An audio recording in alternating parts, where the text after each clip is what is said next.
Coming up on today's show, Trump's new cabinet picks. So excited about these cabinet picks.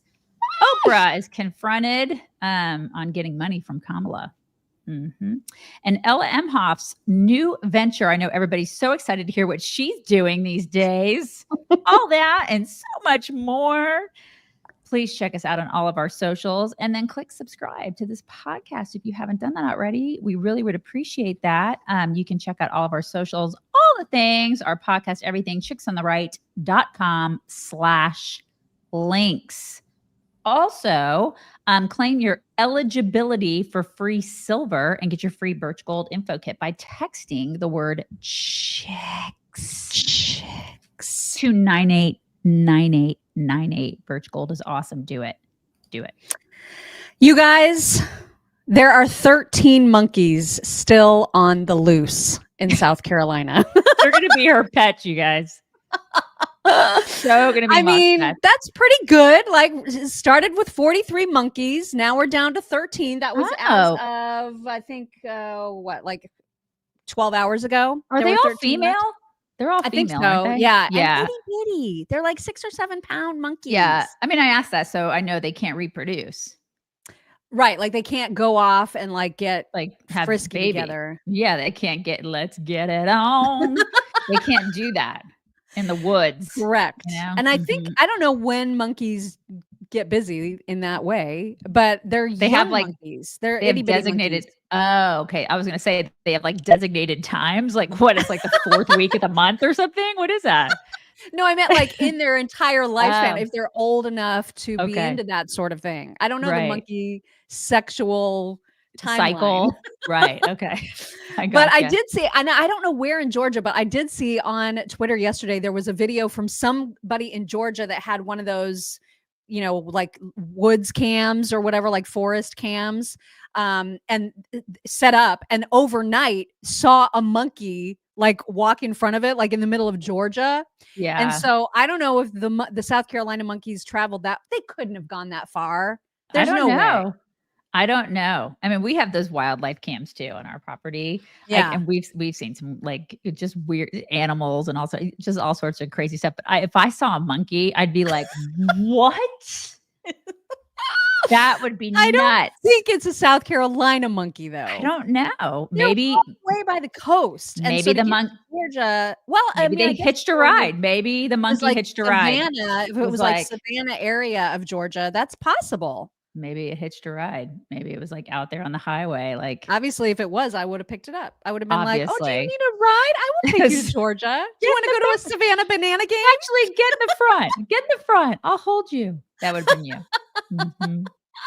Yep. And I think monkeys would absolutely enjoy a Savannah banana game because of the bananas. So, you know, I would have picked them up. Anyway, there's 13 left. If you're in the area, you know, same rules apply. Don't touch them. Whatever. I wouldn't follow those rules. Don't touch them.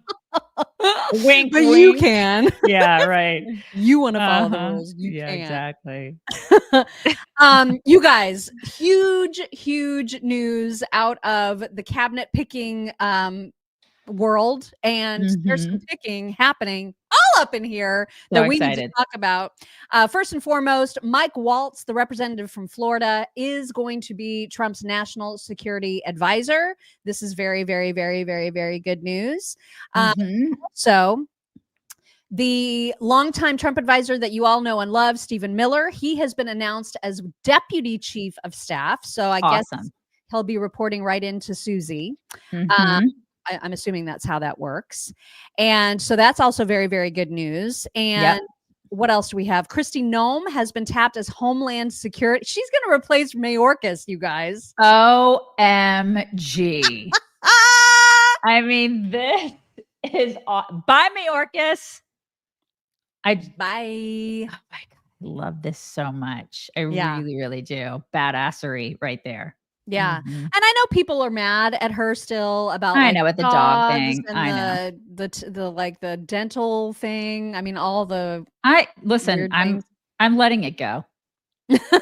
I'm letting it all go. I mean, she's replacing Mayorkas, you guys. Come on.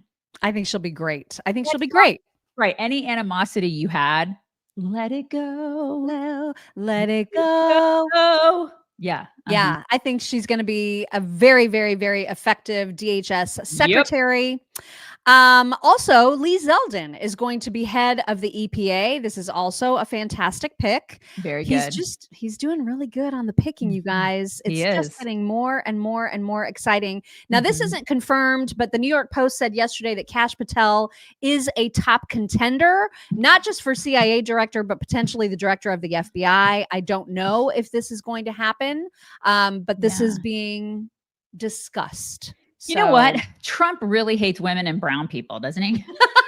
Right. Just so really hates them. Hates them so much. And then speaking of brown people, it is also rumored that Ohio Governor DeWine is thinking about Vivek to replace JD Vance in the Senate. I don't know how I feel about this, only because I do feel like Vivek would be a more effective cabinet person than a senator. But it's interesting.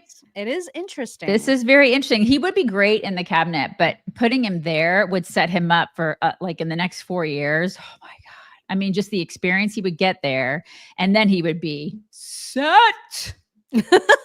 Yeah. So I don't know. I mean, I think that's kind of interesting. I'm a little torn on that too, but either way, he's golden.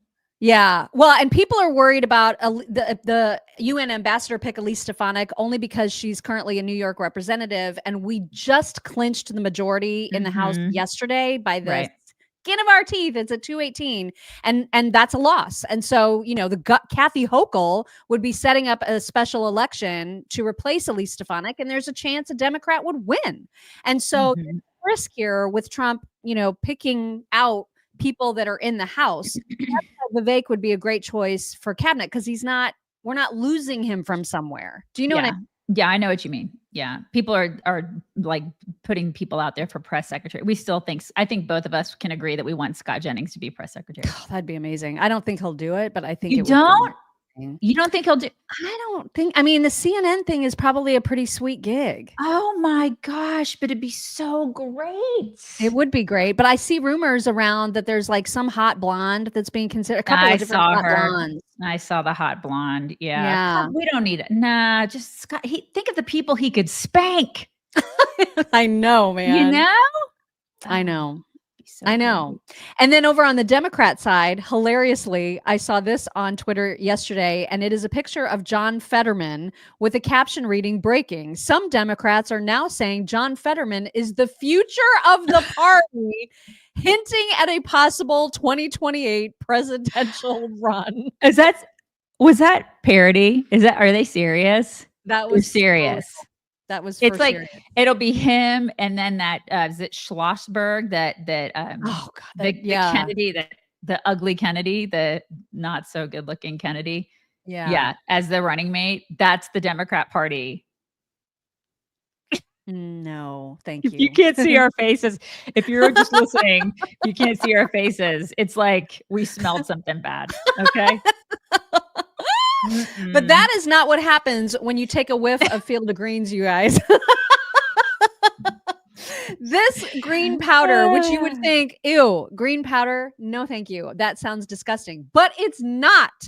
This stuff is amazing. You just take a scoop of this, you put it into a glass of water or a shake, or, I mean, some people like it in milk, which I'm judging a little bit, but like however you want to take it. Right.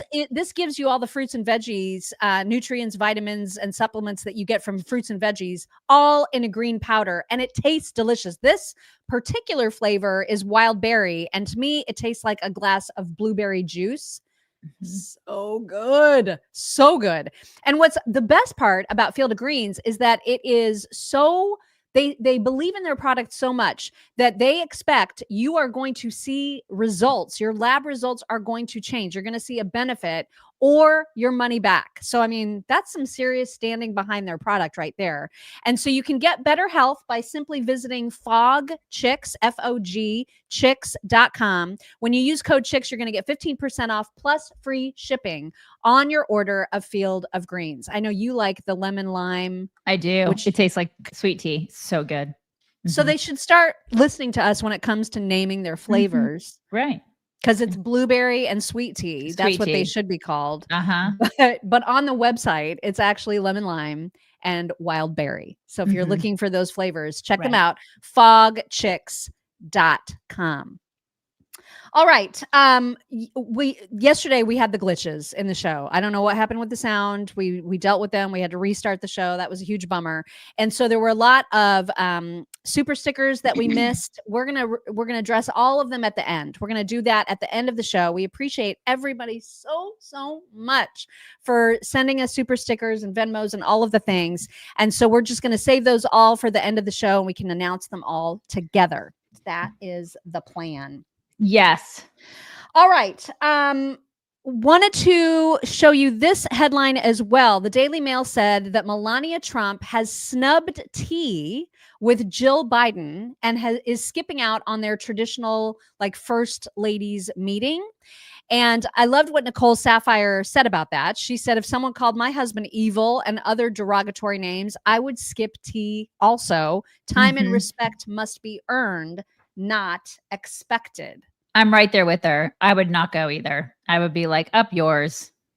You raided my home. Right. You raided my home. You treated me like garbage. I mean, they all treated her like garbage. And then her husband, I mean, come on. The dude, they basically tried to destroy him, kill him, do all the things. I'd be like, no. Tea? Are you kidding? You want me to have tea with you? Okay. Yeah, no. You snoop through my underwear drawer. No, bye. We're not. Yeah, we're not doing this. We're not going to do this. We're not going to fake it. I don't do that. No, not happening. Yeah. So that was an interesting headline, and so too was this hilarious headline story about Chris Wallace, who is quitting CNN after 3 years because he wants to do podcasting and streaming. He thinks that that's where the future is. Why at 77 years old, he still feels like he needs to be out there doing anything other than retiring, I have no idea. Yeah, that's pretty interesting. So 77 years old, he's going to start himself a podcast. That's what he's going to do? I guess. Now he says, I don't flatter myself to think I will have the sort of reach that Joe Rogan or Charlemagne the God have, but this is his plan. Yeah. I mean, and he makes a lot of money. Good luck with that, dude. Yeah. I just find him he is about exciting as dirt. You know what I mean? He's just not, that guy is not gonna, I don't think he's gonna do very well. I don't know. I don't you guys, your mileage may vary.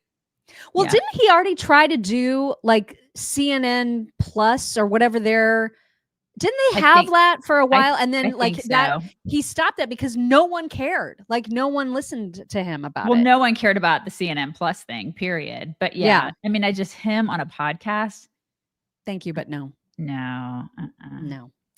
Also, this is going to make you mad. So just brace yourselves for the anger that you will feel when you see what we are currently spending on Dr. Fauci's security detail and personal chauffeur. $20,000 a day. Oh my God. So it's 15 million for the past 2 years we've spent on him. Yep. You guys. And then we're paying his pension, we're paying his ridiculous salary. In retirement, he draws an impressive $350,000 annually. Just to exist. I cannot. And that doesn't even include his retirement, his benefits, everything. Let's not overlook the nearly $1 million award from the Dan David Foundation, given ironically for speaking truth to power. And then there are the book deals and potential. I cannot with this guy. My pronouns are prosecute Fauci. Those are my pronouns, you guys, if you're wondering what they were. I mean, it's an outrage. It's absolutely outrageous, and everybody should be mad about it. Just waiting. I'm waiting for karma. I'm just waiting. Yeah, I'm always asking you, where is she? I'm waiting. I'm just waiting. And speaking of ridiculous amounts of money, we talked about this a little bit yesterday, but the Harris campaign raised just a touch over $1 billion compared to $381 million that Donald Trump raised. She spent $1.37 billion. And if you're thinking to yourself, That seems like more than she took in.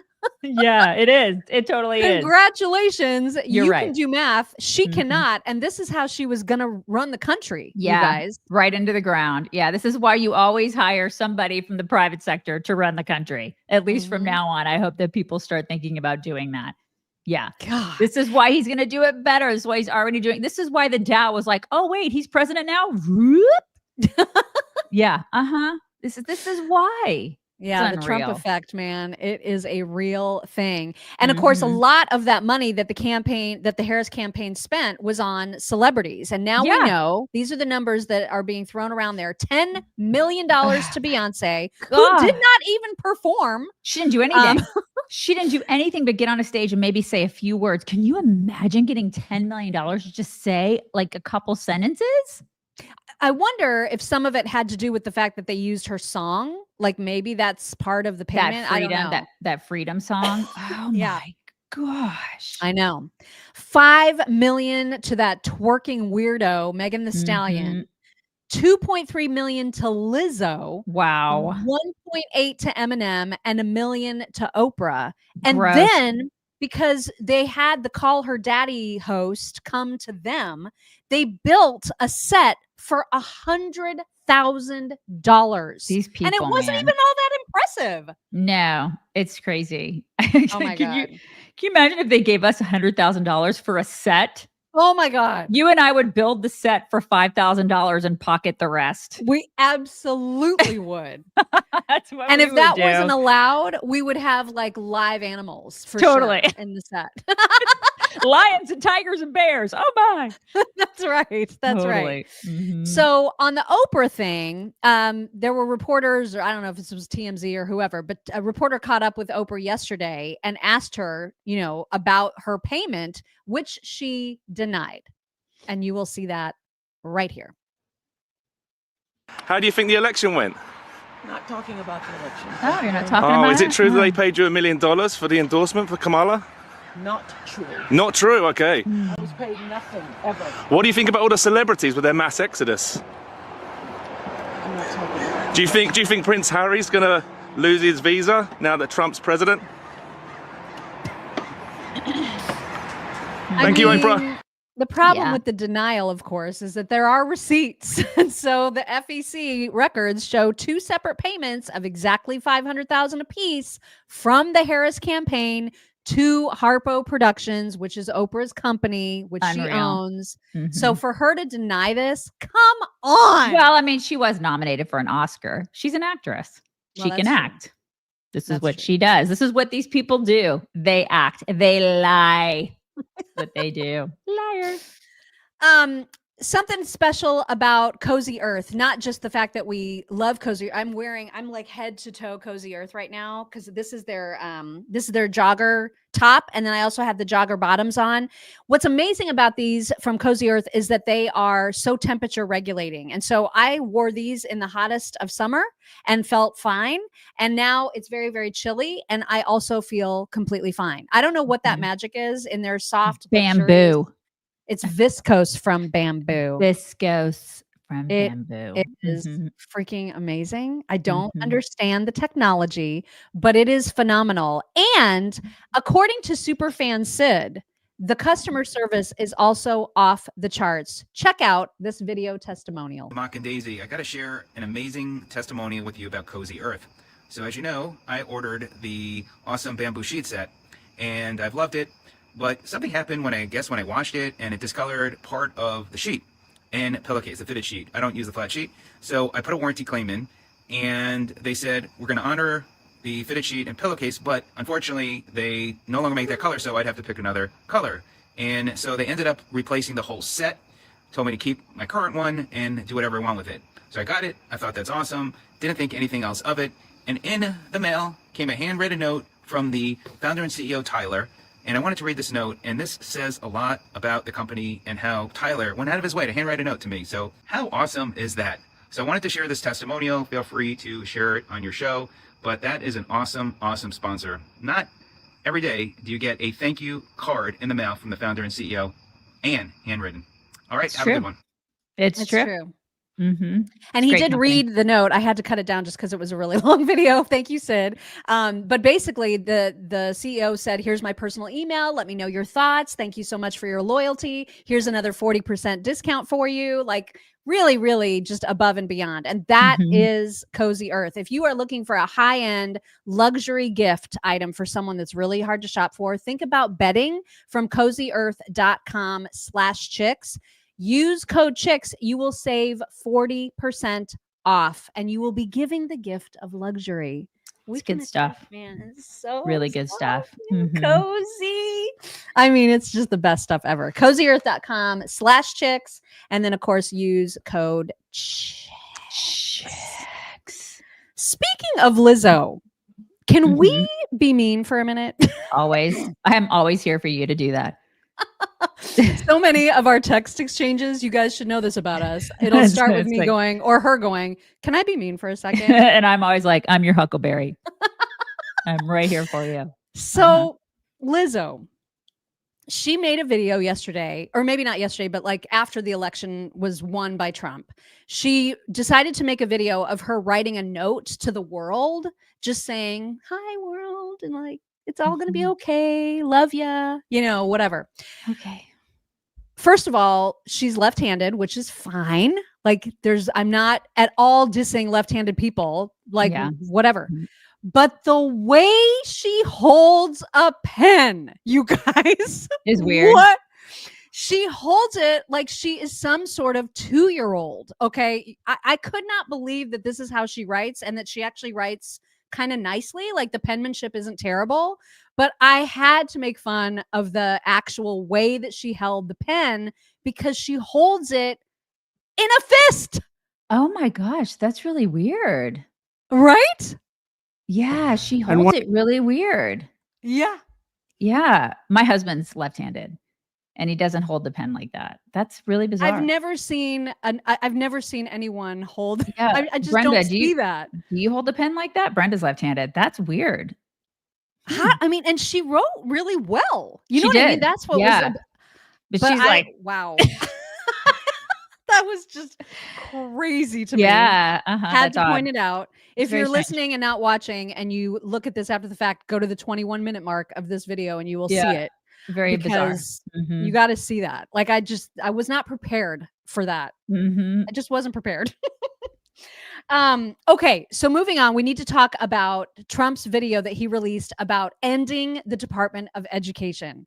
This just will give you the glees. All right. Like this is the best thing ever. People are already freaking out about it and like misinterpreting it. He's not taking federal funding away from education. He's just sending it to the states to deal with, instead of funding an entire department of utterly useless people who have done nothing to our education system for the past however many years they've existed, except to make everything worse. Right. Yeah. And this is what the founders wanted. He's basically doing what the founders intended for us. And Jimmy Carter made this happen. Anything that Jimmy Carter did, you may want to reconsider. You may want to think about that for a second, and maybe do the opposite, which is what he's doing. Yeah. So here is what Trump announced in his video. The thing I'll be doing very early in the administration is closing up the Department of Education in Washington, D.C., and sending all education and education work and needs back to the states. We want them to run the education of our children, because they'll do a much better job of it. You can't do worse. We spend more money per pupil by 3 times than any other nation. And yet we're absolutely at the bottom.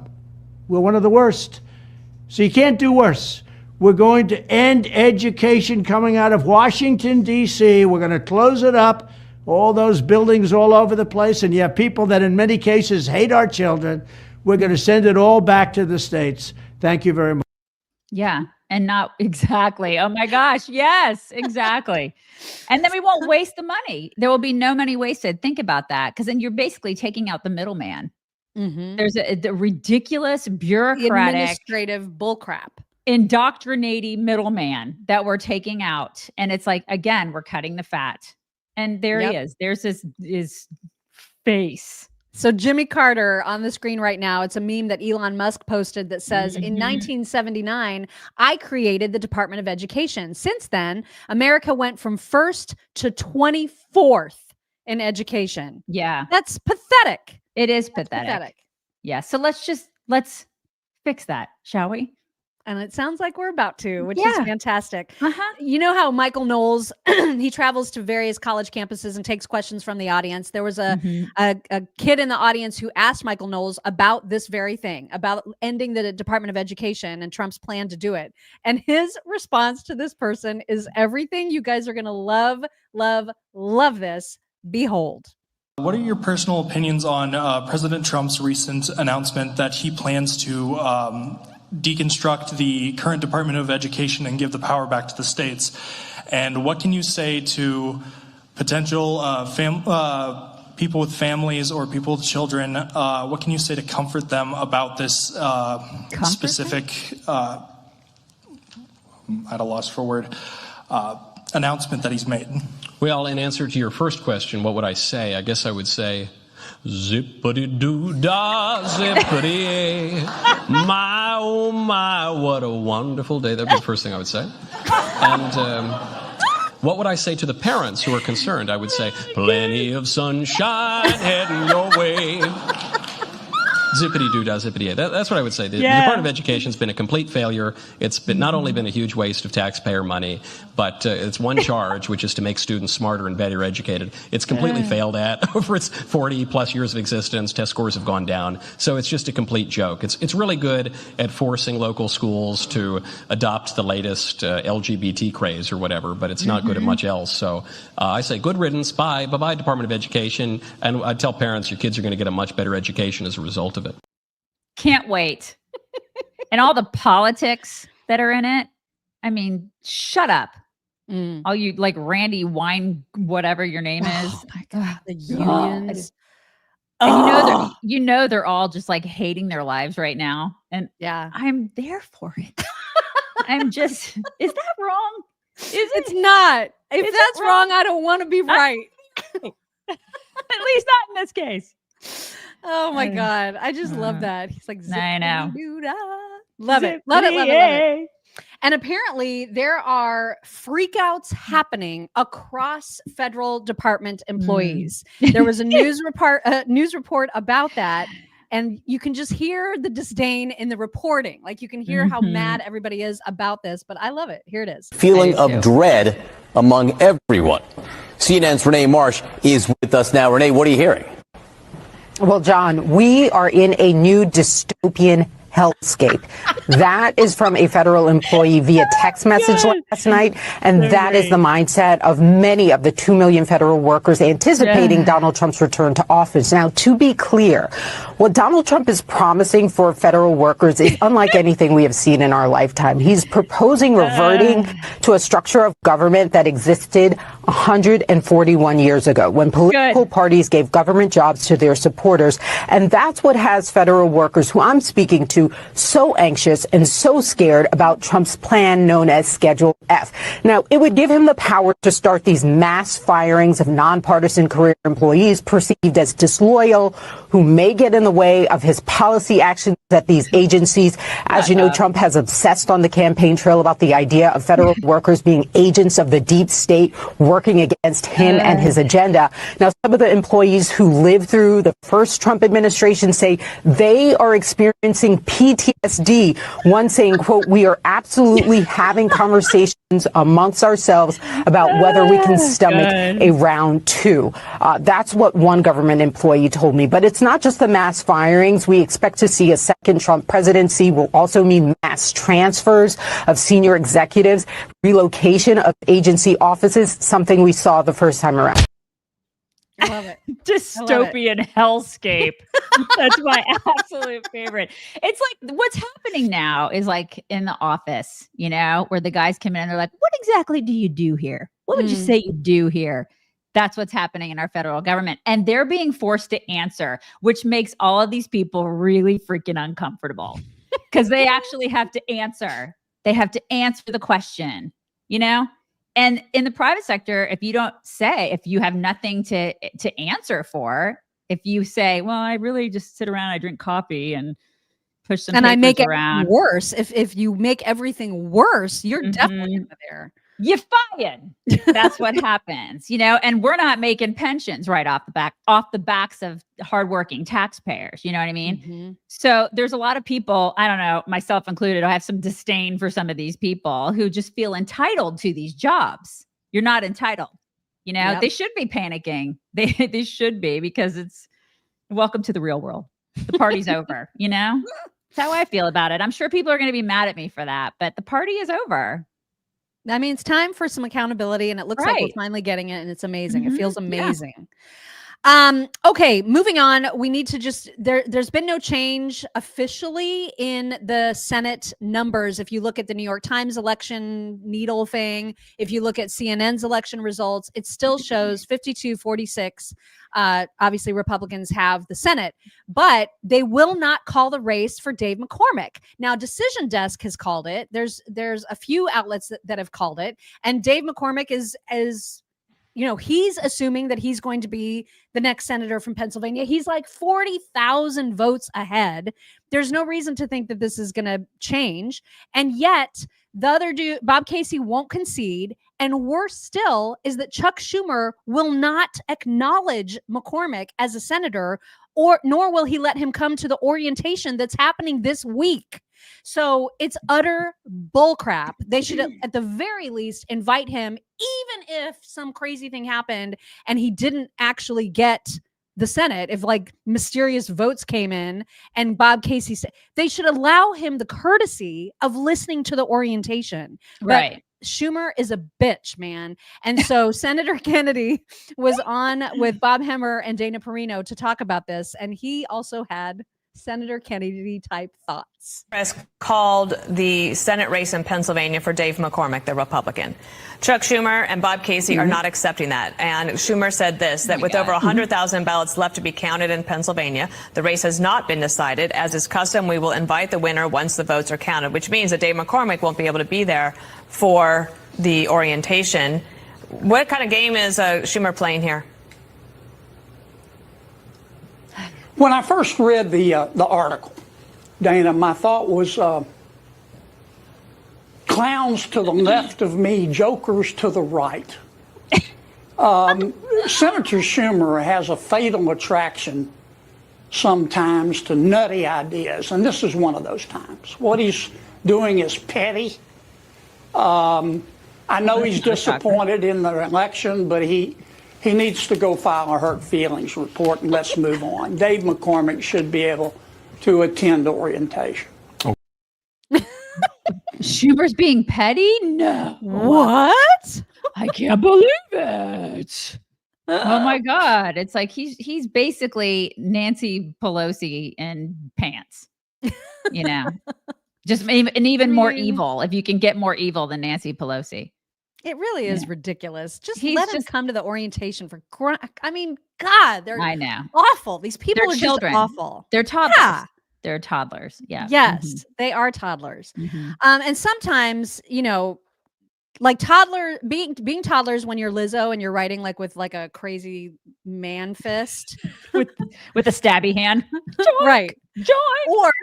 Or if you're Chuck Schumer and you're like throwing the Monopoly table over because you don't have your way right now, that's bad toddler behavior. But also there's the good kind of toddler behavior, which is when you're thinking of what to name your company and you think, I'm going to name it the Screaming Goat Company. That's good toddlering right there. That's good. Really, also a really good transition. Really, really good.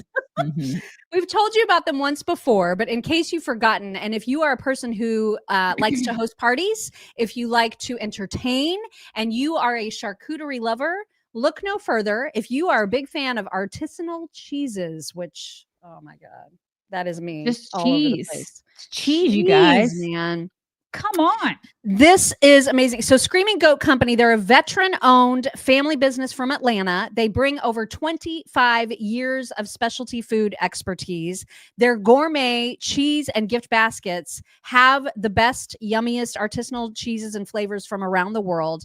And they have all different price points. So not if you're looking to entertain, great. Like you can get a cheese and cracker sort of fancy tray, or you can do like a way bigger deal if you're wanting to do a gift. They have so many different packages available at all different kinds of price points, all different kinds of charcuterie and cheeses in boxes. Amazing. They make amazing gifts, but they also are just really, really great for entertaining.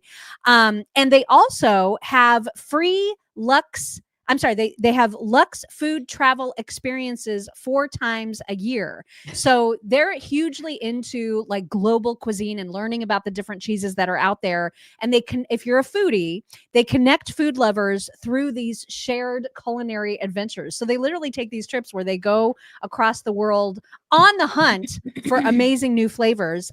And the coolest thing too about them is that they give back. So every year they support Samaritan's Purse, which means that they're making a difference in their community, in addition to offering amazing cheese and charcuterie boards. Please think about them for the holidays. You can visit screaminggoatco.com and you'll get free shipping and 15% off your order when you use code CHICKS. So again, it's screaminggoatco.com. Use code CHICKS and you'll get free shipping and 15% off of your order. We love them. That is amazing. Steve said, "Hey Daisy, you should get a screaming goat." I should. I have really one. should. I have the screaming goat right here. There it is. Okay, so we talked about all the new cabinet appointments and we've talked about all of these fantastic decisions. One of the things that is blowing my mind is how butthurt the mainstream media is about the fact that Trump is behaving as every single other president before him ever has, in that he has people that he listens to for advice. One of those people makes them mad, and that is Elon Musk. So here's a report by Kaitlin Collins from CNN, just completely irritated that Trump has advisors. I'm sorry, but that has been the case since the beginning of presidents. They have people. Oh my God, Kamala didn't even have an advisor. She had a puppeteer. She wouldn't have even, seriously, she would have been surrounded by people who told her everything to do. They would have actually put words in her mouth. At least Trump is a leader. He thinks for himself, but then he surrounds himself with really amazing, smart, brilliant, competent people. This time especially. I mean, we're seeing that so much more even this time. I'm so delighted about the people that he's surrounded himself with this time. So stoked about it. Right. I don't know why this is an issue. No. Trump is allowed to seek the counsel of anybody that he wants to as should president be. of the United States. Right. Mm-hmm. And they can be butthurt that it's Elon all they want. I'm sorry, but he gets to make that call. And just the way that she reports with her zero upper lip is just, she's so awful. Of people, those angling for a job and those who are trying to influence Trump into hiring their picks. But one person has loomed over all of that. Oh His name is Elon Musk. Multiple sources tell me tonight that Musk has been seen at Mar-a-Lago nearly every single day since Donald Trump won, dining with him on the patio at times. Today, they were seen on the golf course together. Musk has been in the room when world leaders have called Trump. And tonight we've learned he's also weighing in on staffing decisions, making clear his preference for certain roles even. Publicly tonight, Elon Musk is backing Florida Senator Rick Scott as the next leader of the Republican conference to replace Mitch McConnell. While Musk himself is still not expected to take any kind of formal position inside Trump's administration, given how complicated it would be with his companies, what's becoming clearer tonight is that he doesn't really need to, with one source telling me Elon Musk is having just as much influence from the outside. Cry harder, you know? Right? These are two amazing businessmen. It's exactly what we want running our country. That's the way I look at it. And also pick a lane, because these people have cried and moaned and bitched about how he's going to be this authoritarian and he's going to be just like this tunnel vision, one-man show. Now that he has all these people who are helping him out, it's like they're pissed off about that too. Pick a freaking lane. I think they're going to, no matter what he does, they hate it, no matter what. They hate it because they're not him. They hate it because they're not Elon. They hate it because they're losers. And they hate America. You will never make these people happy. They're just miserable, miserable people. Yeah. And it doesn't matter if he's doing all the same stuff that anybody has ever done before him. No. It's the same stuff. And they just can't. They can't deal with him doing anything. Everything he does is wrong in their eyes. And who would you rather have as an advisor? Elon Musk or Megan Thee Stallion? I'm going to go with Elon. I mean, seriously, these people are unhinged.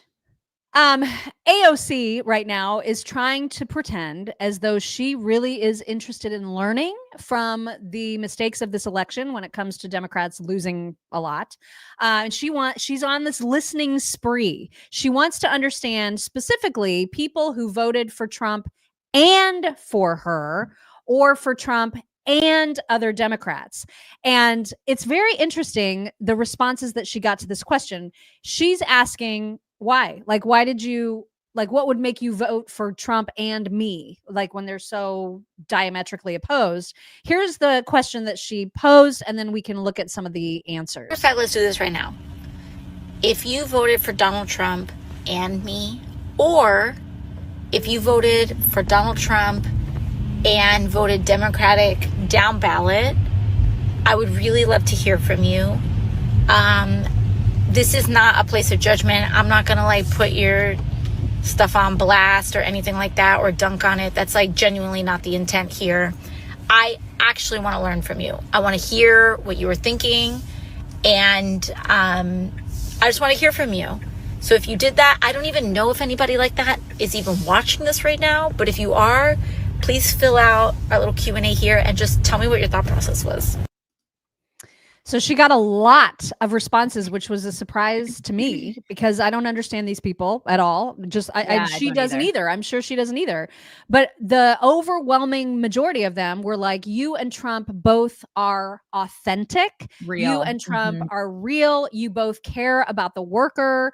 A lot of it was like that. Some of it was retribution for Gaza. Like, some people were like, I voted for Trump because I couldn't vote for Kamala and the Biden administration with their Gaza policies. But a lot of it was just, you are change makers. You know, both of you are, you're just disruptors. You're disruptors, probably. Yes. Like, you're disruptors. You're real. You're authentic. I can trust you, sort of. Like, she puts herself out there, probably, which is weird to me. But I mean, because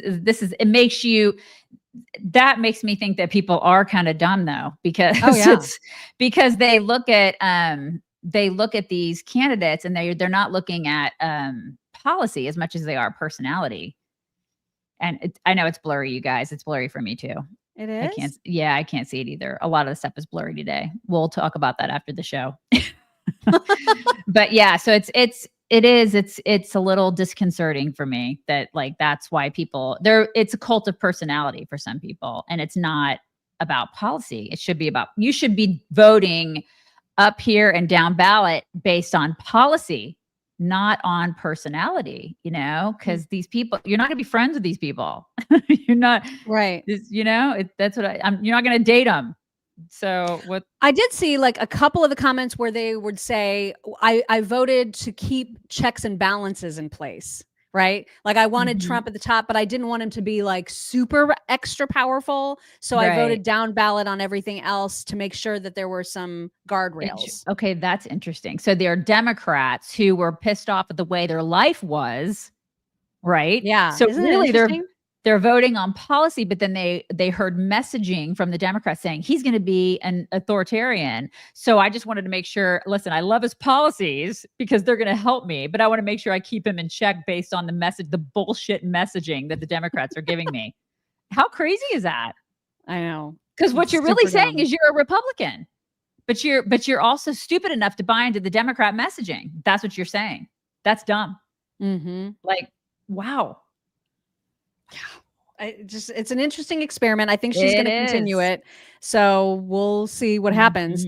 One person did have wanted to weigh in on this topic, and that was Jennings. Here he is. It is. People are sick and tired of fake, inauthentic politicians who can only operate off of a script, who are being handed things by consultants, whose every movement and facial expression is rehearsed.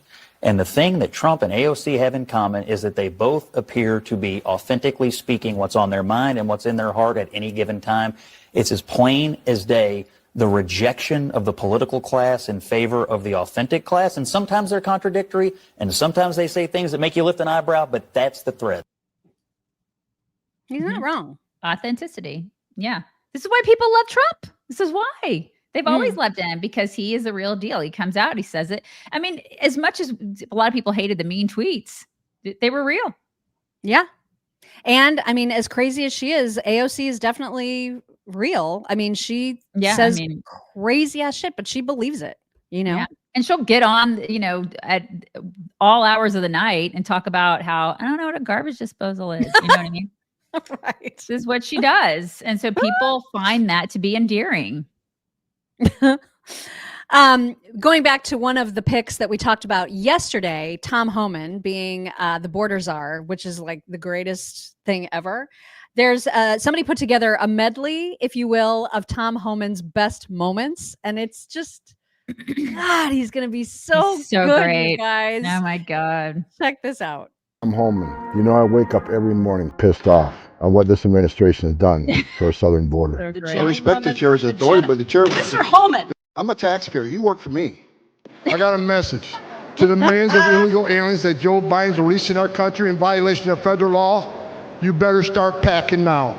Look, you want to know why there's 50,000 people in detention? Because you have failed to secure the border. So if you want to know why this issue exists, you need to look in the mirror. You have failed American people for not securing the border and closing loopholes. If you want to release these bad guys out in the community, then we'll have to go find them. The many that you recommended family separation. I recommended zero tolerance. Let me talk about a few. Last year, 137,000 criminals, 2,000 were murders, 12,000 sex offenses. We may have to double the number of agents we send in New York City, because we're going to do the job without you or with you. 45,000 assaults, 62,000 drug offenses, 10,000 weapons offenses. First of all, your comments are disgusting. What I've been trying to do my 34 years serving my nation is to save lives. Is there a way to carry out mass deportation without separating families? Of course there is. Families can be deported together. God, he and Kristi Noem are going to kick ass. It's going to be so great. Oh my God. And Jayapal banging her little hammer, her little commie hammer. She's just banging that. Seriously, like my grandson with his Fisher-Price hammer, just banging it, like, just stop it. Stop it, Jayapal, Oh God, everything about that montage. Wasn't it beautiful? It warms your heart. It really does. Like the adults are back in charge, Mm-hmm. And not to belabor Scott Jennings. Oh, we're going to belabor it. We're belaboring He also had thoughts about Tom Homan being the pick for border czar. First of all, I think Mr. Homan is the exact right choice, and I'm glad the president has moved on that so quickly because it was such a big part of his campaign. Number two, look, there's a whole bunch of people in this country that don't need to be here. In fact, there's, I think, 1.3 million people who've already received deportation orders from federal courts. They've already had due process. They need to leave, and so there's a good place to start. There's a whole other bunch of people who are here that we know have committed violent crimes, either where they were or since they've been here. They need to be sent away as well. So there are large numbers of people that need to be taken out of this country, and I think Mr. Homan is going to be the person who's most capable of getting that done. And for those who think that this is somehow unusual, it's not. Every administration deports people. Barack Obama deported all kinds of people, lots of people, in fact. And so it's something that the executive branch can and should do when due process has occurred or when we know there are people in the country who wish harm on American citizens. This should not be controversial, and in fact, in the campaign it wasn't. Polling repeatedly showed that people supported Trump's viewpoint on this issue. Boom. I don't know why this is hard. It's not hard. It's not. But it is. It's so hard for people like Anna Navarro. Oh yeah, she's butthurt about it. Oh my God. This did not go the way that I think she thought it would, because she's trying to like basically rub our noses in the mess that we've made by hiring Trump for a second term. Yeah. And instead, she's convincing all of us that we made the best decision ever. Totally. This is from The View yesterday. Donald Trump won the electoral vote. He won. He's going to win the House. He won the Senate. For all effects and purposes, he's got the Supreme Court. They've given him immunity. This is what the country voted for. This is, you know, a lot of people thought that when he talked about mass deportations, he wasn't being serious. I don't know how many times he had to say it for people to realize he was being serious. Well, if you thought he wasn't being serious, the appointment of Tom Homan today as border czar, and he will be in charge of a mass deportation program, the largest the country has ever seen, they say. And now Stephen Miller, as deputy chief of staff, should let you know that he was absolutely serious. And when you talk about mass deportations, people think, oh, it's just going to be the criminals. There's not enough criminals, aliens in the federal prison system for it to be mass deportations. What it means is grandmothers. What it means is brothers and aunts. What it means is abuelos y abuelas. It means dreamers. It means your family members. It means your colleagues. It means your friends. It means people who are part of the society. And look, America, you know, those of you who voted for Trump, this is what you wanted. This is what you voted for. Yeah, we did. We voted for it. Screw around and you're about to find out. I didn't screw around. I did it willingly. And listen, I'm an abuela. I'm actually an abuela. If I break the law, I go to jail. So why are the others, abuelos and abuelas, why are they exempt from being deported? If they've broken the law, they've broken the law. So is there a cutoff for breaking the law now? Like, is there an age cutoff? I'm just curious. Like, because if there's an age cutoff, I'm going to start speeding on I-35, like with reckless abandon. I'm just going to start flying at like 120 miles an hour. Seriously. And I'm going to stop paying my taxes. I'm going to stop doing that too. If there's an age cutoff, I didn't realize that when you became an abuela, you could just start breaking the law. You just get immunity. That's a new thing. Is that a thing? That's a thing now? Okay. Because I mean, like, I'm sure all of you would feel so sorry for me if I just decided to start breaking the law now that I'm an abuela. What is that? Seriously, what is that? It's ridiculous. Oh, I don't care how old you are. I don't care what you look like. If you've broken the law, you've broken the law. I'm not exempt from the laws. You're not exempt from the laws.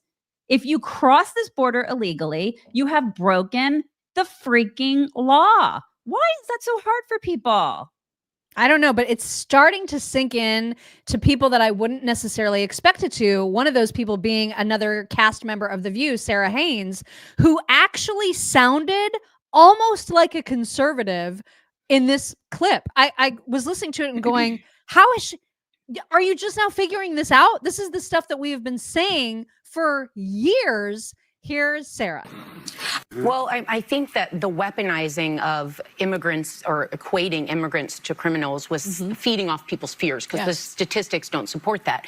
But there is a problem at the border, and there's been a problem for decades and decades, and every administration has come through here and no one has fixed it. It ballooned in this last administration, and that's what the people voted on, a referendum on that. Because right now, one thing I've never understood, and I actually think we'll wait to see how this looks, but either we have laws at the border or we don't. We're asking people to get in line to come into this country while incentivizing people not waiting in the line. Like we've seen things where sanctuary cities like California and Illinois, it's kind of like get to the country, like kick the can. If you get to base, though, you're going to be fine. You also have Tim Walz signed into legislation in Minnesota that allowed undocumented immigrants to receive free in-state tuition. All of these are lovely in spirit, but there are people that can't pay for food for their own families. In New York, they were giving the $500 meal cards, and obviously we want to help someone for the humane interest, but there's a lifeboat here. And I think the rage about the border was also people here that are maybe insecure, homeless at times, making ends meet, and they don't have they can't send their kid to college. That's the outrage of what I saw the voters. Yeah, there's outrage. Yeah. And how did and I would have I didn't see it, but I would have loved to have known how Sonny responded to that. Well, I mean, I'm sure she was going to refute it somehow. Well, my lot in life, I don't understand because I'm up here and you guys are down there. All those F the poor.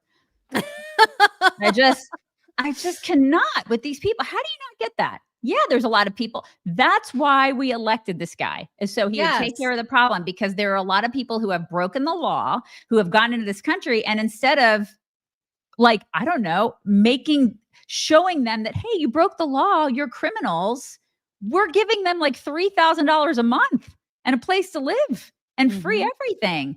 How is that fair to the people when our who pay own taxes? citizens don't get the same kind of treatment? It's not fair. It's not at all. And that's what's made us so mad forever. If I broke the law, are you going to give me money and a free place to live and like school for my kid? It's absolute bullshit.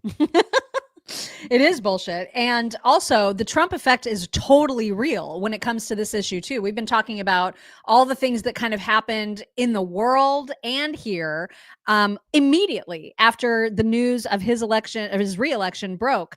But now, even on this particular issue, we're starting to see changes. Here's an example. Migrants staying at Albany hotels now need to leave 3 weeks earlier than planned. Time is getting shorter for 400 migrants staying in Albany's Ramada and Holiday Inn Express to leave. In October, they were told they need to be out by December 31st. Now it's December 10th and December 13th. New York City saying they'll be closing 10 sites outside of New York City, but staggering the date so those who go back to the city's arrival center have proper resources. A spokesperson tells us our staff is on hand to help guests at our upstate shelters plan for next steps over these next 2 months, and those without an exit plan by December will be offered temporary placement in New York City. City officials say they've housed more than 220 migrant families from upstate hotels since 2023. Now, these individuals may soon need to navigate new policies, too, as President-elect Donald Trump has put mass deportation on his agenda. We have this thing in the United States called civil liberties, and everyone has them regardless of immigration status, as well as our rights that are protected within the U.S. Constitution. Sienna Freeman-Tolbert, an immigration attorney, says situations like this have made an impact as they've been seeing many who have delayed in filing immigration applications because of their focus on just getting the essentials. And in a sign that influx is indeed decreasing, the Albany Airport Inn, which was where the first busts of individuals came in the middle of the night back Memorial Day of 2023, no longer houses any migrants, rather is back open to the public completely. And then I'm sure that you guys have seen there have been protests in a lot of these cities where these illegals are like, we're not leaving. Oh my God. It's like, I feel like that would make it easier for Tom Homan to like find them and round them up. Right. And go, it's like when they're like going, we're not effing leaving. Yeah, you are. There you are, all in one place. It's crazy. They can't just do like one of those like wide cast fishing nets. Right. There's a giant net. And then just pick them up, fly them away. Mm-hmm. Yeah. I mean, they flew them in. We can fly you out. Does that sound cold and heartless? Sorry. I don't like people busting into the country. Right. I don't like people breaking the law and then acting like they're entitled to things when you broke the law. Mm-hmm. It's not a buffet, man. You don't get to pick and choose what laws you get to break. It's not how it works. Not how it works. And here's a Puerto Rican fellow. He's a citizen of the United States, actually was born in Michigan, but he's of Puerto Rican descent. And he has noticed a huge change in New York City just since Trump's election win. Trump was announced the winner. When I tell you our streets have been clean, our train system have been clean of people, and like you could walk in the sidewalks, like I can't even explain to you the feeling of peace that I feel and safety. Like, it just feels so great. Like, thank you to all the people that voted for Trump. Like, this needed to happen. And yes, I'm Puerto Rican. I'm not against immigration. But when you come here to vandalize, to steal, to rape, and then to laugh at the taxpayer, telling them to go to work so that you can eat while you slay up in a 5-star hotel for free. Right. Yeah, it's time for you to go home. Amen. Right? Amen to him. That's He's right. got it down. He has got it down. Mm-hmm. Now, there's another perspective, and that is the psycho-liberal, hair-shaving, septum piercing, 4B crazy people. Weirdos, yeah. And they're taking delight, I guess, in the possibility that a mass deportation order will result in more expensive lawn care. This is an actual thing, you guys. Oh my God. Hashtag racist. Oh, yeah. So here is one of these crazy women just relishing in the fact that we're going to pay more for lawn care services because of this. Your lawn maintenance is about to skyrocket. Oh, because 90% of workers in the lawn maintenance industry, they come from Mexico. And whether they're here legally or not, Stephen Miller, who Trump's going to put in charge of his mass deportation project, is going to deport them. They're also going to deport people who are naturalized citizens. These are jobs that Americans will not do. Okay? American families are not letting their young adults work in the lawn maintenance industry. These companies may be owned by Americans, but their employees are from Mexico. So not only will it be harder to find a company, the prices are going to double and triple. And this is going to affect a lot of other industries. It's going to affect our food supply and the housing industry, because I don't know if you know this, but there's not a lot of Americans lining up to haul cement in and out of buildings. So good luck. What do you want to bet that broad lives in a gated community somewhere and like she's never worked a day in her life? She's definitely never mowed the lawn. Oh, definitely. Yeah. God, these spoiled brat white liberal women. What is this nonsense about how he's going to deport naturalized citizens or legal citizens, like legal people? If you have proper documentation, you don't have to worry. This is freaking nonsense. And listen, legal people, all the legal naturalized citizens voted for this. Maybe not all, but a lot of them did. You know why? Because they worked their ass off to get here, like your parents. You know, your parents worked so hard to get to this country and they know what it means. They value that. I mean, and it's a kick in the face to people like your parents when these people just waltz across the border and they have it and they're like, here, give me my free crap. Yeah. It's embarrassing. It's embarrassing to our whole immigration system. And it's just, I hate that for people like your parents. Well, I can assure you that they voted correctly. Yeah. I know. I know people are not fans of Van Jones, but he is one of those people that does show some, what's the word? Humility, self-observation, humility. Yeah. He's having a moment. He's having a moment. And I love that he just says the things. Like he's not trying to fight it. He's not trying to suggest that things are fine, that he's happy, that he's in resistance mode. No, he's just owning that this week sucked for Democrats. And I kind of loved that they had this sense of humor about it. Here it is. For the Democrats, what are you going to do for the next 2 years? How do you regroup? Therapy. We're all going to therapy. Why are we here? There's nothing. If you're a Democrat, all we can say is we hope that Susie decides that she's going to take a long vacation, that they hire some terrible people and make some mistakes to give us a chance. Right now, they have everything. They got the Supreme Court, they got the Electoral College, they got the House, they got the Senate, they got the popular vote, and we're just sitting here with the dunce cap on. Last week, we thought we were the smartest people in the world. We thought Donald Trump was an idiot. We thought his campaign made no sense, and it turned out they were smarter than us. And we don't have anything to say. I can sit here and pretend I know something. Here's what I know. Everybody I know is miserable. Everybody's on these Zoom calls. Nobody's got any good ideas. And we're just going to take us a while to figure this out. I'm not good at coming in here and faking and pretending no, we got whooped. Man, you're gonna go to the spa. You need a massage and a cucumber water. But I agree. And a cookie. That's right. All right.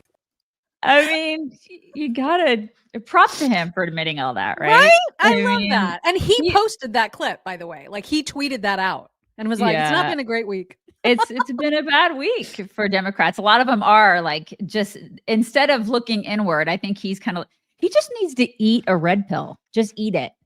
Just You just know, a and bite then of just that. have like, I think he said, Scott Jennings, I think at the end said something about eating a cookie, you Yeah. know, and it's like, he just needs to eat the red pill with the cookie and then just. Maybe they offer a red gummy. Maybe that needs to be a thing. Right. Because, I mean, they really did think that they were smart. That's like the whole thing. That was the whole campaign, is we are so much better than you guys. You guys are all uneducated losers. And they just pummeled us with that for years. And we were like, that's cute that you think that. Just wait. And then our time is coming. Yeah, and it did. And Karma, she's a bitch. Right? In the best way ever. In the best possible way. You guys remember the Nostradamus of election predicting, that Dr. Alan Lichtman guy who has been able to predict elections using his 12 keys, and he's like all geeked out about 12 keys and whatever. So he, up until the very end, he said Kamala was going to win this thing, and I know because of the 12 keys. Obviously, he was wrong, and his 12 keys didn't work. And so now he's explaining that the reason that the keys failed is because America sucks, essentially. Oh, that's what it. Okay. He couldn't have predicted how awful we are. That's the I reason feel like that the keys failed. If he was Nostradamus, he should have been able to predict that. This guy is like, you might as well just do a shtick with astrology or something, you know? Right. I mean, come on. It's I not know. working, buddy. It's just pathetic. But here he is trying to explain away his keys. Because the keys depend upon a rational, pragmatic electorate deciding based on governance whether the incumbent party should get 4 more years. And we've seen the explosion of some trends that have existed before, but not to this extent. Disinformation. You know, Elon Musk is, I don't know how many hundreds of billions he has. He has been the director of misinformation. 2 billion views of his spreading of disinformation, not just about the economy, but about immigrants, about minorities. We've never seen disinformation at this scale. Next, we have never seen to this scale the agitation of 3 trends that have been very deeply embedded in American history: misogyny, racism, and xenophobia. You know, Oh, yes. That's that guy needs a new rug. Yeah. But I mean, dude, just no give self-reflection. it up already. No self-reflection. The 12 keys. How could he have predicted that the electorate would be so misogynistic and racist and sexist and stupid? Shut up. Just shut up. So condescending. Mm-hmm. Joy Reid had some Yale psychology lady on her show the other day to say, listen, there's a lot of people that the holidays are coming up, and there's a lot of people who voted correctly for Kamala who now have to contend with people in their family who may have done the unthinkable by voting for Donald Trump. Oh How are they to manage this crisis? And here was her answer. So I love that you asked this question because, there is a push, I think just a societal norm that if somebody is your family, that they are entitled to your time. And I think the answer is absolutely not. So if you are going to a situation where you have family members, where you have close friends who have voted in ways that are against you, like what you said, against your livelihood, and it's completely fine to not be around those people and to tell them why, to say, I have a problem with the way that you voted because it went against my very livelihood and I'm not going to be around you this holiday. I need to take some space for me. Oh, okay. Not that I have experience with this or anything, but you shouldn't cut your family off because of politics. I don't think you should cut your family off I personally don't think you should do that because of politics. Now, if they're pathologically lying gold digging narcissists, that you should cut him off for that. He's not speaking from personal experience. Not whatsoever. that I have any personal experience with that or anything, but I mean, like, you know, if they're toxic, sure, cut them off. But like for politics, come on, we can get along with politics, can't we? You know, and usually it's the liberals that like cut the conservatives off first. If that it's happens, the liberals then I who will guess- make it super personal, right? Right. I mean, it's one thing to just disagree and like have political, ideological discussions, but when you make it personal, then you're giving conservatives a reason to disconnect. So this is stupid. Like what she's saying is, if they voted for Trump, they're voting against you personally. That's nonsense. It is not like they're taking my rights away. Yeah, What I mean, rights? God, so dumb. This is so the dumb. thing. I know. Or you could just walk into Thanksgiving dinner just wearing like all red, white, and blue. And You a know, MAGA or hat. just like a MAGA hat. Yeah, right. Now, some people, unlike Van Jones is doing the self-reflection. There are other people who are just not, and they're doubling down on the crazy. And some of them are actually men. So men can be just as weird as the crazy ladies out there. Here is a perfect example.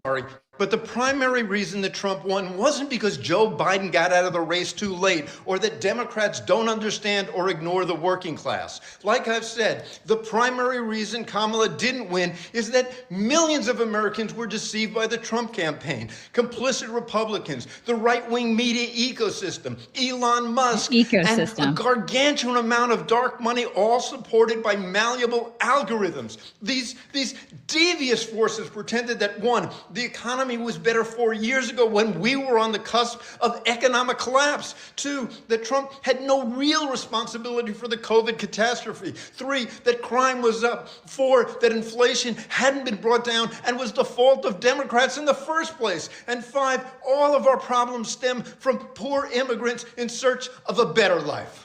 Plus, a transgender commercial proved incredibly effective in suggesting that Kamala was someone she isn't. So, as Democrats and pundits endlessly scrutinize this election, I say that we and our beliefs aren't the real problem. Instead, the number one issue is that the American people were deceived by devious forces spewing unending dishonesty. Do you agree? Oh my God. No. That guy is so creepy. And you know he has a whole closet of high heels. You know he does. You know he Why does. are you gay? God, he creeped me out. Yeah, he's super creepy. But also, I mean, this the whole thing about how we were deceived. Come on. And I'm so sick of hearing about the ecosystem. I mean, that was just, it's like, enough with your effing talking points. Like, it's just so textbook at this. There's no originality with Democrats. None. That's why your talk radio sucks. Like, you guys, it's like you guys get like you get a word and then you guys all run with it. Like, that's why we look at the lamestream media and you can play clips from the lamestream media and you guys all say the same damn thing. It's an ecosystem is the word of the week. The right wing ecosystem. I'm a bobblehead. Oh my God. It's just so stupid. Okay. It's just, no, it's alternative media. People turn to alternative media because the legacy media sucks. Yeah. And then he's trying to say that there's all this dark money. Dude, just look at who spent what. Okay. Look George at who Soros? contributed to whom. I mean, come on. This is just such nonsense. We can talk about dark money. We can talk about all like the gajillions of dollars that George Soros has pumped into the Democrats. Bill Gates, I mean, there are so many billionaires that have put, and then we showed you side by side the Democrat, what Kamala spent, what Trump spent. We spent far less. And we're look what actually on the plus side. We didn't go We're into not debt for the campaign after earning $1 billion in donations. My God. Yeah. Dark money. Another problem with the left, of course, is that the women on the left are so consumed by white guilt. If you haven't seen Am I Racist yet, you can get a lot of examples from that movie, but also just this is affecting them in a way that is so psychotic. And so you're going to see some crying. It's a little bit of crying right here, but listen to what this chick says about feeling guilty for crying even. This is crazy. And to know that my family, the people who raised me, voted for a rapist. Oh my God. It's so invalidating. But I'm white. I should not be taking up space, because right now the people who Oh God, have it much worse than I do are people who don't share the same skin color as me, which is so, like, why are we still judging people on that? Race is a fucking social construct that white people created to make themselves feel good about the dehumanization of other people. What the fuck, man? where do these people learn this garbage? It's college.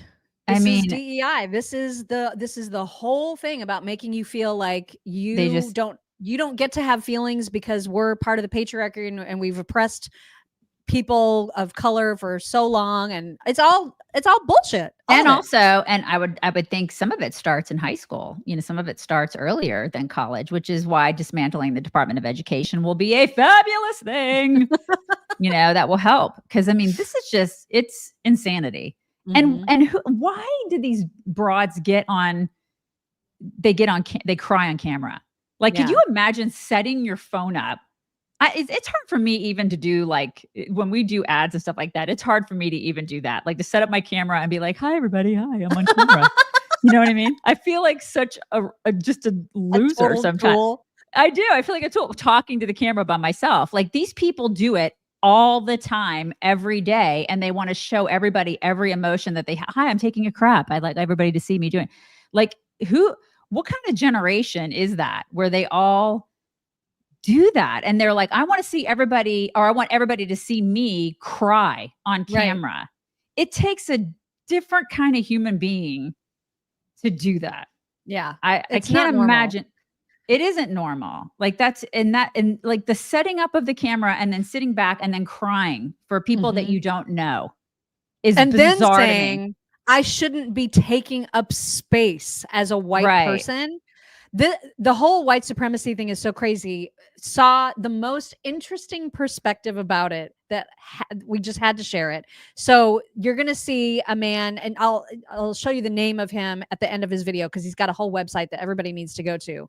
But he's an African man explaining white supremacy to some totally woke, brainwashed African-American woman who, for the first time, learns that whites did not ever claim to be superior, but instead were regarded as such because they introduced civilization itself to primitive hunter-gatherer ancestors. So don't listen to me about it. Listen to this guy. Interesting. So you're saying Black folks created that name white supremacy? That's correct. From Africa, because we are just amazed by the things they've done. Well, we describe them always by inventions. That's all. They can command water from far away through tubes into their bedrooms. We can even fetch a bucket of water from the next lake. You will be drowned. They can put electricity. We never had one in Africa. They have airplanes fly over us. It's amazing. Everything they've done is the reason my people say these people are superior, not because of slavery. They came to colonize us, and they brought things we have never seen before. They gave a king a mirror, and he was dancing and sold his people away. They brought guns we have never seen, boom, and killed somebody right away. You know what they used to do in the Congo? Right. They put dynamite in the rocks, and then they hide the switch. And then when they point their finger, it go boom. And the Congolese till today, they call the white man kiboom, the sound of the dynamite. And then they go down and they go like this. If they're not superior, why do you see every picture when the white men arrive in Africa, we bow into them? We have never seen a gun kill a human being. We have never seen a mirror. We have never seen a radio tune in and somebody is speaking from England, the Queen's voice. So for us, all these things, these people must be really superior and close to God. They used to have a joke in Ghana that when God said, let's pray, the white man opened his eyes. The black people were covering his eyes. So the white man saw how God created the world. That's why they are so good at what they do. And I'm telling you, these are folklores from which we grew up. If anyone told you that white people came to Africa to tell us they're superior, it's a lie. They never said that. That is so interesting. Right? Frank Zanu is his name, and he's got a whole website.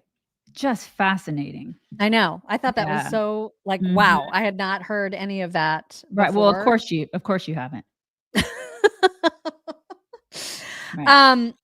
Also, we've been enjoying this week a lot, and I know all of you have as well, but there are people of the crying variety who are very, very mad at those of us who have been responding to their crying videos.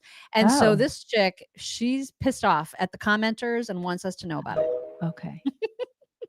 Okay. I just want to say, I know this week has been an incredibly difficult week for a lot of us. It's been difficult. There's just no words, right? It's an understatement. It's been a lot. What I came on here to say, first and foremost, is that if you are someone who is online right now, commenting, reposting stories, or making fun of the people who are sad this week, or belittling them, mocking them, if that's something that you are actively doing and finding joy in online right now, like truly, just the biggest of these. How dare you try to invalidate something that an entire group, multiple groups of humans are going through right now, whether they're feeling scared or helpless. Any of those feelings, as a human, would you laugh at another human when you see that they're obviously struggling? Suck the biggest of dicks. And I don't mean that in a good way. And I don't mean that in a bad way, but suck the biggest of ones. Listen, you called me a Nazi. So how about you suck it, lady? How about I turn it around and you suck it? Because I don't feel bad at all. She called me a Nazi, deplorable, garbage human. And then they tried to kill our president. You know what I mean? Like they did everything that they could to destroy that man. I don't feel bad. Not yet. Maybe next week. Maybe I'll feel bad next week. I don't feel bad yet, you guys. I don't. Same. Here's your bag. Here's your bag. You can suck on that. I don't feel bad yet. I feel like I'm not gonna. Like I just am enjoying this way too much. I'll take it up with my creator and should I feel bad next week? Because this week I don't. Sorry. I don't. Hide your kids and hide your wives. I probably should have said that earlier because there's been some language throughout the show. But this woman, who I look at as the Mockingjay of our side, okay? Like I feel so like yes. Is it when Megan? I hear Who is this it? TikTok? There's No, so I don't many- know who she is. I don't know. There's so many Mockingjays on our side. I don't know. There are a lot of Mockingjays. A lot of This Mockingjays. one, I don't know who she is. She's Okay. absolutely phenomenal in this clip, but she's pretty salty. Okay. Take a listen. Messages for the elites and the powers that be. On November 5th, you were sent a resounding message. And that message was very simple. You don't get to wage a culture war against the majority of Americans. You don't get to choke us nearly to death with inflation. You don't get to threaten parents in this country and use our children as pawns. You don't get to stack the deck in your favor using legislation. You don't get to flood our country with fucking illegal immigrants. And you don't get to use our military to fight your fucking rich man's wars. You don't get to force us to choose between an experimental vaccine and keeping our job. You don't get to choose what is information and what is misinformation. And you don't get to choose whether or not you want to follow the Constitution of the United States of America. When we said we are taking our fucking country back, we meant it. So for any of you who are planning some fuckery between now and January, I'd be really careful because that tree of liberty is looking thirsty. That's right. God, I absolutely love her. Yeah, I love her too. Yep. Uh-huh. I would He's looking thirsty. I would pick something up and fight right alongside of her. She's right there. Wasn't that I'd a be good right one? there with you. I don't know who she is, but whoever you are, I'm right there with you. Mhm. That's amazing. Yep. Also, we've interviewed, you guys have heard of King Randall, have you? Hopefully you King have. Randall, because yes, We've uh-huh. interviewed him on our show. Mhm. He has done amazing things in his own community with young men and just helping them to become young men from boyhood. Absolutely incredible kid in his own right. He's like in his early 20s and he's already done so much. Yeah. And he conducted a little social experiment because he's not a political animal. He is just interested in making change at the local level and has never really been all that political. But he decided to do an experiment where he posted a video on his social media saying, I'm voting for Kamala. And then he also posted one later that said, I'm voting for Trump, to see what the comments would do. Interesting. And here are the results of his experiment. I made 2 separate videos before the election. One of the videos said I was going to vote for Kamala Harris. The other video said I was going to vote for Donald Trump. And I just wanted to see the mixed reactions from people and how people would react, because I do a lot of work from my hometown, do a lot of work from my community. I work with young boys. And I never said who I was voting for. But I made those 2 videos because I wanted to show people how they are in reality.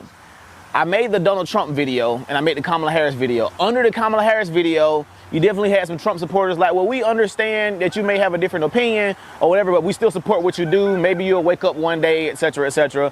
You know, things like that. It wasn't nothing vile, wasn't no bad comments or nothing. I made the Donald Trump video. I got people that unfollowed me. I got people saying they can't support nothing I do no more. I got folk calling me all types of names, et cetera, et cetera. But what's crazy is all of the Kamala Harris supporters have become what they accuse Trump supporters of being. When you say you support Donald Trump, y'all be ready to kill him. Y'all ready to burn him at the stake. You calling them all types of names, you unfollowing them, you don't care what they're doing for their community, nothing. If you support Trump, F you, I hate you so much, et cetera, et cetera. But all the people under the post, all the Trump supporters, when I said I was gonna vote for Kamala, it was all love anyway. They was like, well, we still support what you're doing. We still gonna donate. We still love the work, even though you don't have to support Donald Trump, et cetera, et cetera. So I've only received hate from the people that call themselves the tolerant side, the side that's supposed to be about love. Yeah. Who's surprised? Raise your hand. Not at all. Anybody surprised by this? No. Yeah. We could have called that. I love that. I love that. I kind of think I know who he voted for. I kind of feel like I do too. Feel like I know who he voted for. Like he was probably doing the right thing. I think I'd bet money on that.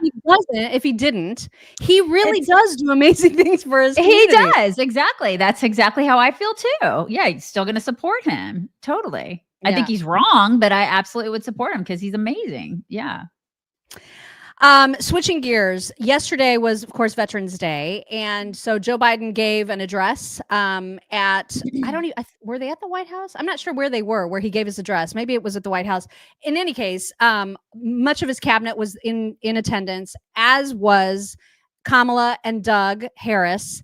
And of course, Jill Biden. Jill Biden was also there, and they were seated like in the little boxy thing to listen to Joe speak. And there were so many articles I saw them all over the place saying that Kamala and Jill were very, very frosty to one another.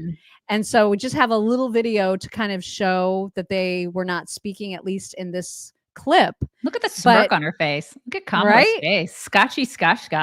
Chardonnay. I mean, it seems yikesy. Yeah, they were at Arlington mock. I think they were at Arlington. Okay. Yeah. Because there was so. I mean, we watched a little bit of that yesterday, but yeah, it was a lot of band playing and Arlington, like all the what I don't even know what you call that. It's not festivities. I don't know what you would call that. Ceremony. The pomp and circumstance. Yeah. At Arlington yesterday, but yeah, that's where they were. Yeah. So apparently they were frosty, and I just thought that was interesting. I'm surprised they sat them next to each other.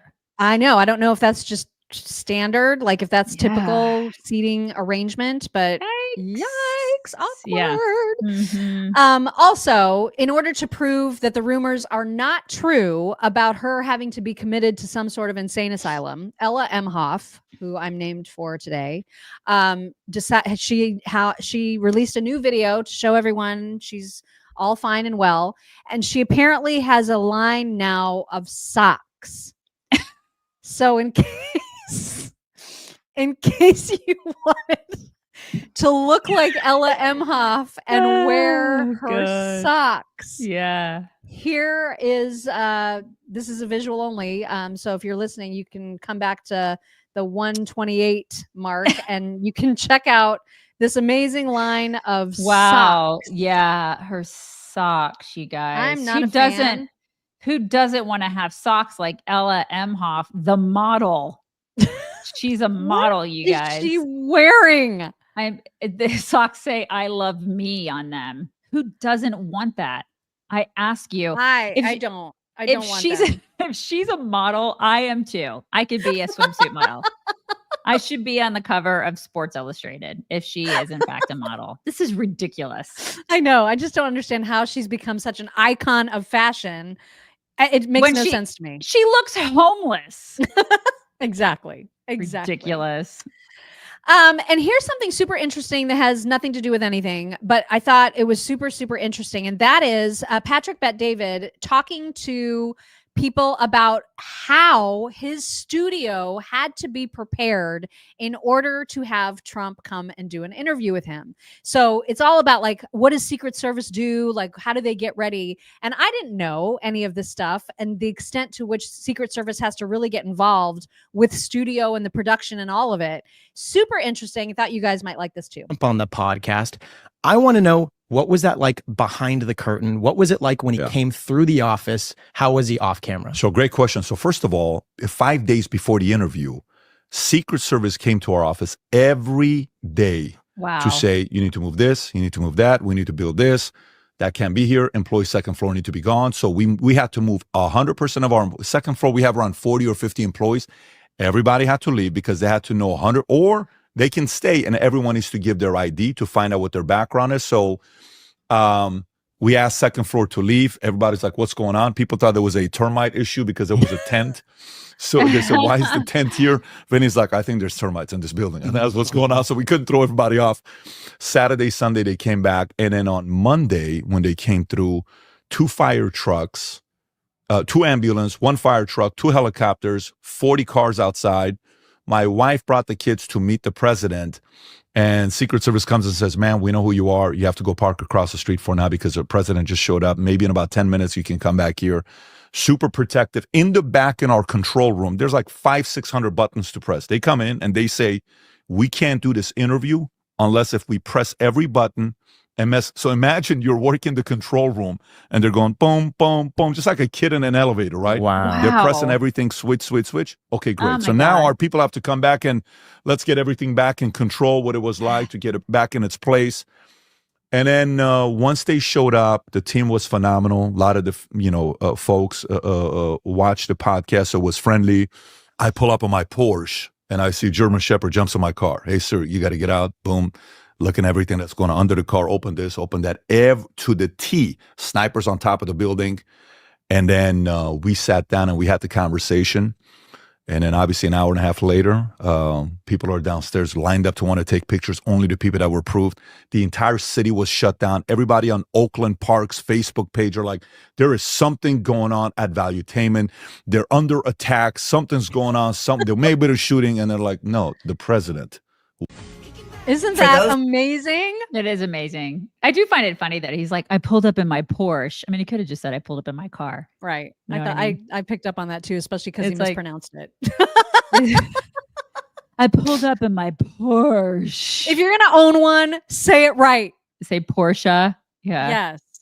Okay. It's Patrick Bet-David. People were saying who was that? Yeah. Yes. So that is some hullabaloo that it takes to have the president on your show. Yeah. I would be like, I pulled up in my used truck.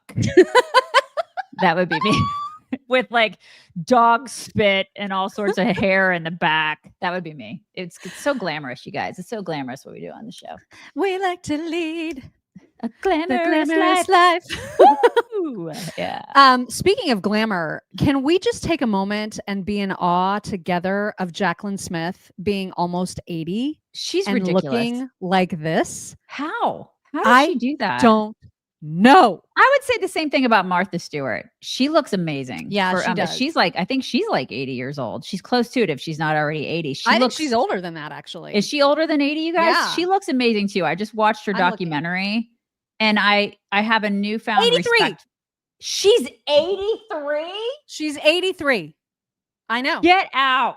I know. I just watched her documentary on Netflix, you guys, and I know some people don't like her, but I kind of have a newfound respect for her. And you know what? James Comey is the one that put her away. And you know how much I hate James Comey. So now I'm kind of I'm on Martha's side. I'm on Team Martha. Just saying. Really? Yeah, I'm I on don't Team have Martha. enough interest in her to watch it. You really should. You should watch it because. What does she end up? Because I keep seeing the clip floating around where she's like, if your husband cheats on you, you just leave him instantaneously. And the guy's like, didn't you cheat on your husband? She was like, yeah, but that didn't mean anything. She did. She had like an affair with some Irish guy. She just talks about nonchalantly. But her husband, I guess her husband had affairs or something. It was. So that's different. I don't get it. I don't know. She's had some relationships, you know. And listen, she's older. She can look back and, you know, retrospect and talk about her life. But she was the first woman, like American self-made billionaire, basically. And then the government was like, yeah, we don't like that. I mean, that's kind of you look at that. And James Comey, he was like, yeah, I don't like that. Let's go ahead and destroy her. Let's make a example out of her with all the insider trading stuff, which, listen, maybe she did that, but look at all the other people in Congress and stuff. Oh my that do God. that too. And that's what Right? really pisses me off about that whole thing. It's like, let's make an example of Martha Stewart and then not put all these other people in jail. Like, come on. Mm-hmm. I get a little peeved. And she lost $1 billion. Wow. And she was self-made. And I respect people who do that. I respect people who are in the private sector who build businesses who are self-made. And that's precisely what she was. So, yeah. All right. You don't have a DD today? I don't have a right? DD today. Okay. No. Mm-mm. Just a few My Pillow talks, one of which you've probably seen videos where you've seen plenty of AI videos. I think at this point we all have, but there's a lot of them that go around where they turn in like regular objects into animals mysteriously. Some of the AI gets really, really creepy. And this fellow who has a delightful accent is sick and tired of it and would like you to know why. I don't want to see an egg turn into a fucking bird. I don't like these AI videos. They're Oh my scaring God. me, and some of them No. are sticking with me. Mashed potatoes, and now they're polar bears. I do not find this to be adorable. Here we have AI ice cream turning into weird looking bears, and I just don't know why we need this. Why? I cannot love them. I don't want this Oh my slimy God. cat to exist. What Stop showing me these. is that? Please stop and follow me. I'm delicious.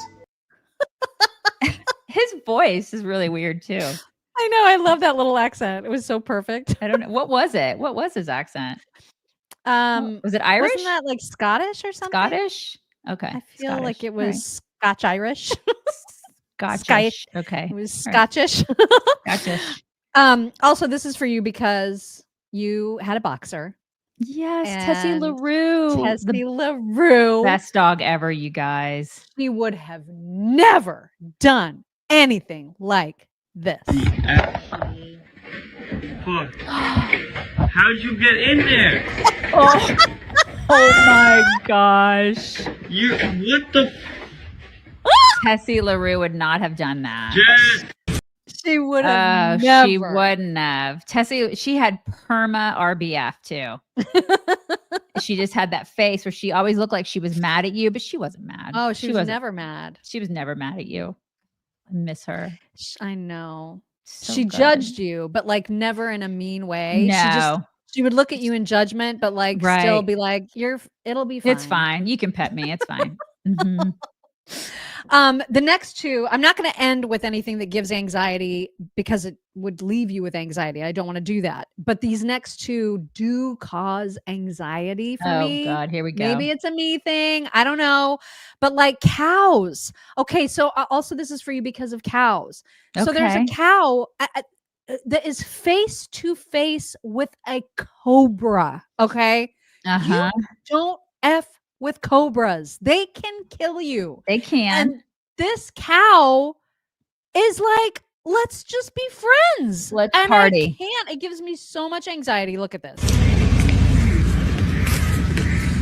Oh my God. He's licking him. Oh my God. He's just licking him. Oh my God. And the snake is fine. Snake's not. The snake is ready to pounce.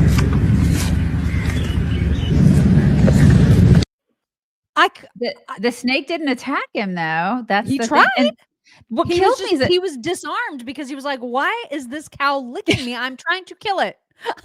here's the thing though, is that somebody was filming that. That's what bothers me. Is somebody was filming that and not helping either one. You know what I mean? Like that. Yeah. If that were my pasture and my cow, I would be like, get the snake gun, honey. Like There's no get cobras it. in Texas, right? I don't think there are cobras in Texas. We've seen rattlesnakes and that's it. I've never seen it. I don't think there are cobras. I don't know. I would say no, there are no cobras, but then somebody would say to me, oh, there's cobras. I'd be like, And then what? Steve would be like, you need a cobra. I definitely don't. Yeah, but that's the thing. I don't like snakes. People will tell me, "Oh, snakes are good for the ecosystem and blah blah." Cobras are good for nothing except for like dancing out of baskets. I don't think rattlesnakes are either. Like kill all of them with fire. No cobra. Thank you, Ken. No cobras in Texas. Thanks. I didn't think that there were. But the thing is, I learn something new every day living here. So yeah. Oh my gosh. All right. And then the next one that gives me anxiety is a cat. And this cat is clearly gets his tail caught on fire and does not care. Is just like, whatever, it'll just die out. But I was so stressed the entire time. So Candle, my tail's on fire. God. Oh my God. Like why? really on fire, you guys. And he's like unbothered. Oh my God. And the person just walked by. He's just like, what He's happened? like, well, and the dog's like, you in danger, girl. You are on fire. So and nobody I cared. Could not end there. I could not. No, they didn't care. It was fine. Oh my God. There's a raccoon cafe. Seriously. Are you kidding me? Well, according to this guy, it's a raccoon cafe. Oh, it's a raccoon. Okay. It's a raccoon cafe, but obviously I need to go. Raccoon cafe in South Korea. You actually can pet the animals, and for the most part, they don't seem to mind or care all that much. For the most part, they just do their own thing and seem to be living in their own little world. Yeah, because they want to However, escape. there is a warning sign that they could potentially bite you, so it's good to be careful when petting them. There's an albino Some of them are one? nicer than others, and this one in particular like to be left alone. Yeah, because they don't want to be there. But I think the fun in the cafe is just looking at them, just doing random things, because they're honestly such derpy-looking animals.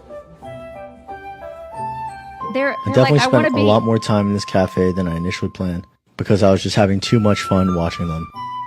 Right? No, they don't need to be there. They need to be free. That's just ridiculous. They're like, we don't need to be in this cafe. This is so dumb. It's like the capybara cafes. Have you seen those? No, I've not seen a capybara cafe. Yeah, my daughter's obsessed with capybaras. So her algorithm is a lot of capybaras, and she'll show me like they're fat, they're huge, they're gigantic. They're not, tell her that they don't feel nice to pet. I've pet them and they are not nice to pet. She doesn't care. If you're She's pet still something. You want it to feel nice. She still wants one, and my husband has told her that they're way too high maintenance. So apparently, this is why he married me, right? Is I'm very low maintenance, and so the capybara, they're giant. They have these cafes, like I guess in Asian countries, and they're huge. And then they run around and like people. And I'm thinking, I don't ever want to go to one of those places. I feel bad. I feel bad for the animals. They shouldn't be in cafes. They should be out running around with other capybaras and other raccoons. This is where I'm kind of I don't know, what would you even call me? I'm not a liberal. I'm just a hippie, I guess, in that respect. I don't think that they don't deserve the cafe punishment, you know? I mean, maybe it's a good life. They get constant attention. They probably get treats all the time. And you guys with me on this? I don't. Okay, we have a lot of people to thank from yesterday. We'll start with yesterday's, and then we'll get through locals and Venmo, and then I'm going to have you do all the ones. The here. Leah, okay, yeah, I can. But let's start with yesterday, because when we had all of our sound issues, there were so many, and I went back and I grabbed them so that we can make sure to recognize everybody from yesterday. Sherry Vieira said Happy Veterans Day and happy 56th birthday to me. Love you, chicks. Laura Schumacher said, my 30-year-old daughter who is gay told my 27-year-old son that since he voted for Trump, she no longer feels safe around him. Oh, my God. And is going to check with her therapist to see if she should block all of us. You got to be kidding me. Come on. I'm sorry, Laura. That's insane. Ridiculous. Yeah. Alexander said, they work for us, yet they hate us. Your political affiliation shouldn't matter when you're in trouble. I'm glad God is taking the trash out for us. Amen. We also had Andrew Huff, who said the ultimate Trump baller move when he assumes office and takes it from the left, expands the Supreme Court justices and adds more conservative justices and bring in term limits for Congress. Yes. I mean, can you imagine? It'll be amazing.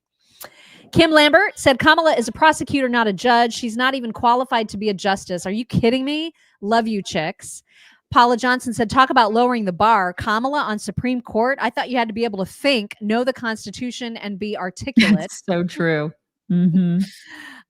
Let's see. Lady Lauk said, I do wish they would look up the definition of fascism. They don't even know what it means. Alexander said, the audio is very gargly and the videos and headlines are blurry, but your profiles aren't blurry. It's weird. I know. Yesterday was bizarre. Wendy said, I'm convinced The View pays their audience. It's getting smaller and smaller, if you've ever noticed. Mm-hmm. Dushali said, this makes my fake poo-tang hurt. I don't know what that was referring to, but that was yesterday. Raymond Cromley said, 11-11-11, celebrate men and women of valor. Dushali said, Dem hoes are expensive, bro. Ian Wellsby Jr., thank you very much for that super sticker. From the Ball Pit crew, Null Hypothesis says, Mock thinks she's Ron Popey. Is that how you say it? Popey? She can make any sponsored product sound like you just have to have it. It's true. So. Mm-hmm. You do have to have them. You do have to have all of them. Mm-hmm. Heather Sella said, so men and women whose wife or girlfriend is wearing a blue bracelet should be wary of their drinks. Maybe COTR should be wearing red bracelets to let significant other know we are safe. Mm-hmm. And then I think, that was it. Yeah, that just led into the headline. Okay. All right. And so then, we got... no, it's not it. It's not it. Just get through Venmo and locals, and then I'll tell you. Okay. Heather Hunt said, this was today, said Ducey for press secretary. Ooh. Yeah, he'd be a good one. Peter Ducey for press secretary. Yeah. I don't know if he'd be the best, but he's a good contender. Mm-hmm. Interesting. I like that. Marilyn Ayre said, good morning, beautiful chicks. Melania should go to tea with Jill, but channel Beth Dutton. Grab a glass of whiskey, take a sip, throw it up against the wall, and say, get the hell out of my house. Wouldn't that be glorious? I don't think she would do that, but that would be awesome. Yes. Neiman64 said, I received a handwritten note from Tyler at Cozy Earth 2. I received a 40% discount to share with family and friends. The towels from Cozy Earth are amazing. Oh my gosh. Good to know. That is really cool. Osuki said, on my way home from my visit to my daughter, a man asked me what I thought of Trump. I said, what do you think of Trump? He said, no. I replied, we can disagree and not be enemies. And he agreed. So there's that's hope. Nice. Yeah. Mm-hmm. Very nice. Clickaholic 1007 said the snake is a leftist. The cow is a Republican. The cow says, come over to my side. And the snake was like, I don't know what to do with that. That's right. All right. Now you. Okay. So Leah said, Dr. One drone. Drone. Sorry. Drone hit a kindergarten outside of Haifa today. No one hurt, children unharmed. God is great. Still here. Love the chick fans. Take my money. Dawn Carrot. I don't know if I'm pronouncing that right. Lefties are now MAGA-phobics, irrationally afraid. Amen to that. Leah Benincasa. Good morning. Bought the coat defense for my dogs. Thank you, Leah. The Great Gatsby. New glitch. Display of posts is pixelized. Yeah, that's a glitch. We're going to talk about that today after the show. M. Rinken. I wonder how the unemployment rates will shake out once the federal employees hit the job market. Yeah, well, once we get the illegals out of here, and then, I think everything will just sort of work itself out, Andrea Viola, how you solve MSM is make propaganda treason. And then Giles. No, you can't do that. Propaganda is still a First Amendment right. I mean, I'm sorry, but it is. You're right, Mock. Is it Giles? We decided it was Giles. Chester. AOC is authentically ineffective. True. Dragon Stalin 1001. Daisy nameplate change incoming. The Honorable Abuela Daisy. LOL. I don't know if it'll fit, but that's a good one. Marcus Drake. Can I get some ranch dressing for that word salad? Yes. Connie Cannell. We were not deceived by DJT. We need real change.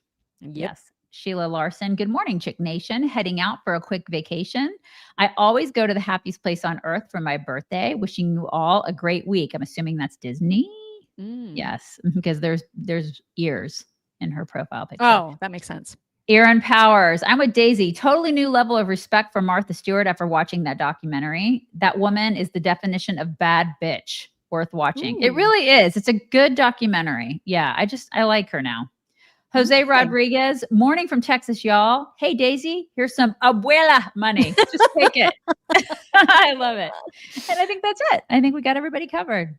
Thanks, everybody. Yeah, thank you guys. We're going to bring it in. Are we bringing it in? Bringing it in. Okay, Tuesday, you guys. We're careening into Wednesday. You guys have a fabulous Tuesday. Really, really wonderful Tuesday. Best one of your lives. And we'll talk to you tomorrow. Bye. Bye, guys. Hello, beautiful people. This is the Chicks on the Right's Indian correspondent. Thank you for watching or listening. Be very sure to like, subscribe, and ring the bell to stay up to date on all of their delicious content. Okay, thank you. Come again.